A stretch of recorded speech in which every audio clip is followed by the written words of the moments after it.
এরপর প্রশ্ন হলো, আমি হোটেলে কাজ করি, শুনেছি মালিক হোটেল বড় করার জন্য লোন নেবেন, এজন্য কি আমার ইনকাম হারাম হয়ে যাবে?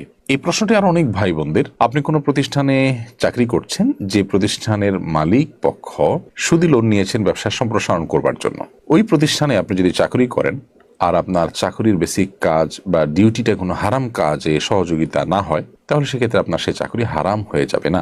কোম্পানি সুদি লোন নিয়েছে, এর কারণে আপনার উপার্জন বা উপার্জিত অর্থ, আপনার বেতন, সেটি হারাম হয়ে যাবে না। কারণ আপনি যে টাকাটা বৈধ কোনো কাজ করে পরিশ্রম করে পারিশ্রমিক হিসাবে গ্রহণ করেছেন, সেই টাকাটাই যে সুদি যে লোন নিয়েছেন হুবহু ওই সুদি লোনের টাকা বা সুদের টাকা, এটা আপনি নিশ্চিত নন। কারণ কোম্পানির আরো টাকা আছে, সেটা হয়ে গেছে মিশ্রিত টাকার মতো। আপনি এরকম কোম্পানি যারা সুদ নির্ভর কাজ করে থাকেন বা সুদি লোন নিয়ে বৈধ বা সাধারণ ব্যবসা পরিচালনা করে থাকেন, এরকম কোম্পানিকে অ্যাভয়েড করে অন্য কোনো কোম্পানি যেতে পারলে ভালো হয় সন্দেহাতীতভাবে, কিন্তু আপনার এই উপার্জন হারাম হয়ে যাবে না। অর্থাৎ এর কারণে